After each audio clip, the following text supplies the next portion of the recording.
اهدنا الصراط المستقيم صراط الذين أنعمت عليهم غير المغضوب عليهم ولا الضالين آمين. بسم الله الرحمن الرحيم. الحمد لله رب العالمين والعاقبة للمتقين ولا عدوان إلا على الظالمين. الصلاة والسلام على أشرف الأنبياء والمرسلين سيد الأولين والآخرين حبيب رب العالمين إمام المتقين وقدوة المؤمنين سيدنا مولانا محمد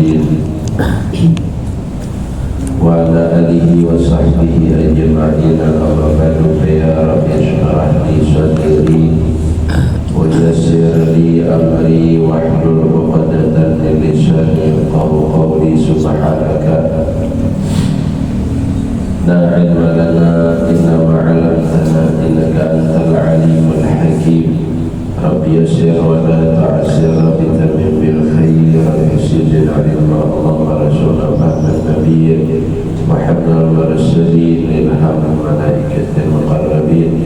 اللهم إنا نستهديك بأرشد أمرنا وزدنا علما ينفعنا. Bapak Ibu hadirin hadirat yang berbahagia, alhamdulillah kembali kita bersyukur kepada Allah Subhanahu wa taala karena pada saat ini Allah Subhanahu wa taala tempatkan kita di tempat yang mulia, di majelis yang mulia, yaitu majelis ilmu. Kembali kita melanjutkan pembacaan kitab Mukhtarul Ahadits,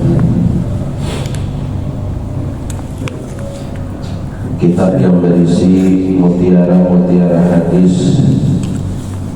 Rasulullah Sallallahu Alaihi Wasallam. Dan kita masih melanjutkan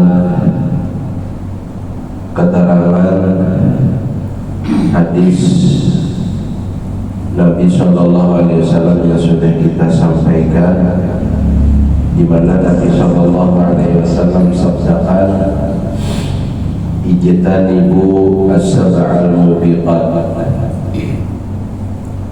jauhilah, hindarilah 7 perkara yang bisa menghancurkan pelakunya,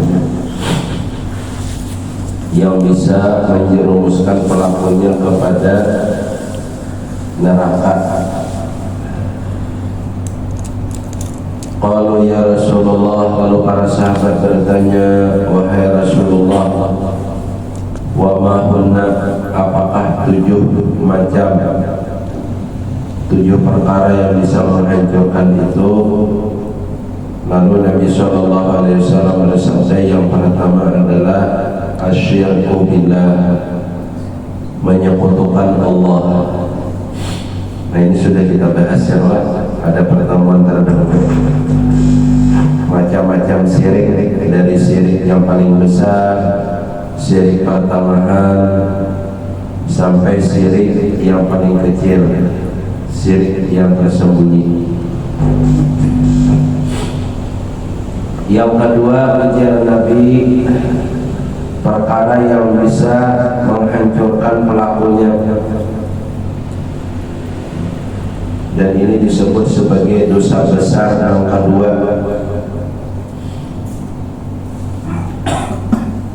Sesudah perbuatan syirik, yaitu as-sihru,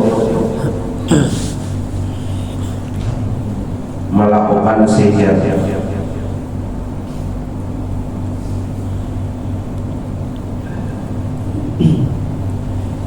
Melakukan sihir ini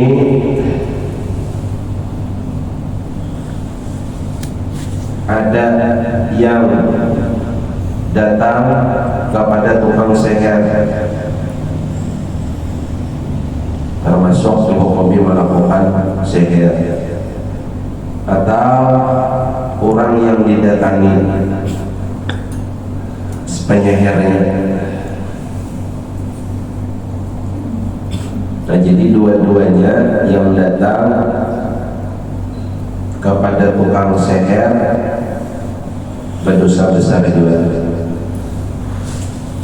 Nah, kemudian orang yang melakukan sihir juga berdosa besar.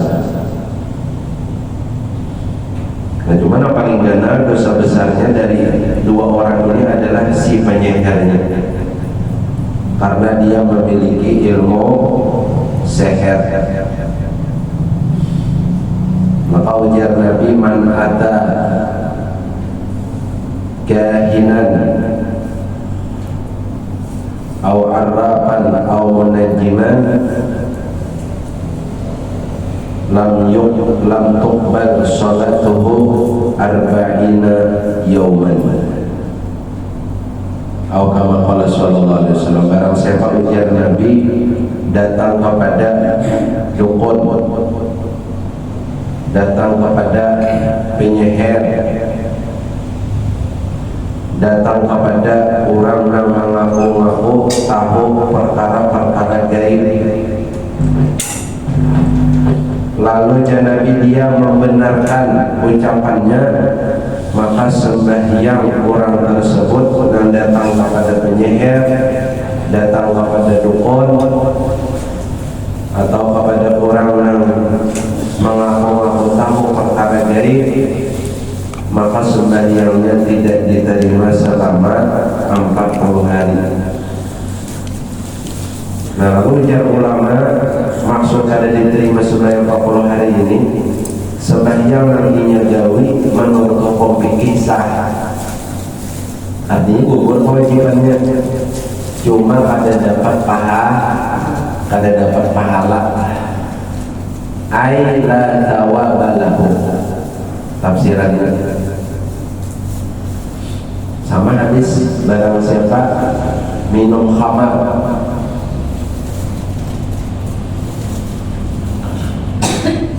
air yang memabukkan, bahasa kasar orang Banjar tuh banyu bunga aja timbul jadi bunga aja minum jelas. Di padahal ini gempa, nggak apa jadi gempa aja, padahal ini bergoyang-goyang bebas. Lalu Nabi ada diterima sembahyangnya 40 hari. Artinya apa? Inya sembahyang tetap gugur kewajibannya, cuma kada dapat pahala,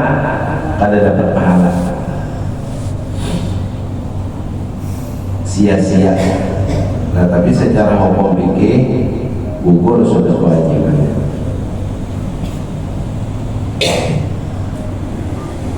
Nah, sekarang apa itu sihir? Sihirnya apa? Ulama berbeda-beda pendapat.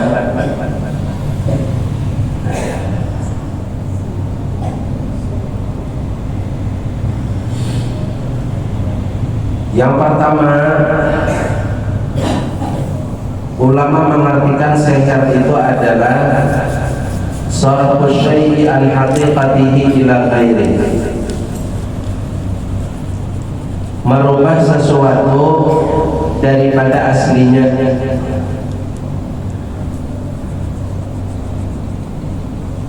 Atau dalam bahasa lainnya ulama mengartikan sihir itu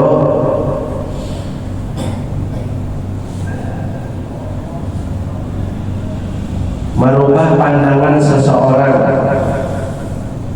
melihat sesuatu bukan berdasarkan kenyataannya. Nah, ini adalah macam-macam pengertian ulama ini mengartikan sihir, kan? Jadi mata orang nanti sihir melihat sesuatu itu bukan aslinya lagi.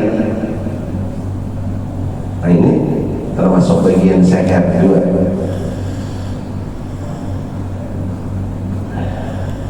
Ada lagi ulama yang mengartikan sihir itu adalah mantra-mantra ruqyah, mantra-mantra atau bacaan-bacaan yang dilakukan oleh seorang penyihir,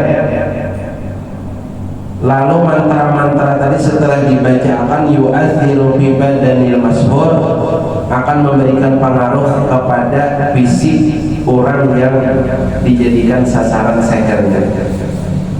Timbul jadi garing, ada sebab apa-apa timbul garing, parut begono kayak ember. Padahal sini layan ada binian, tadi anak ada. Timbul dalamnya ada pepaci, ada apa-apakah? Atau sebab dengan bacaan yang ia baca tadi, jampi-jampinya itu menyebabkan hati orang yang diseher tadi jadi berubah, timbul jadi mual melihat bini, ada sebab apa-apa, timbul jadi mual melihat lagi, ada sebab apa-apa. Pokoknya bila melihat muka lagi asal melihat muka harimau,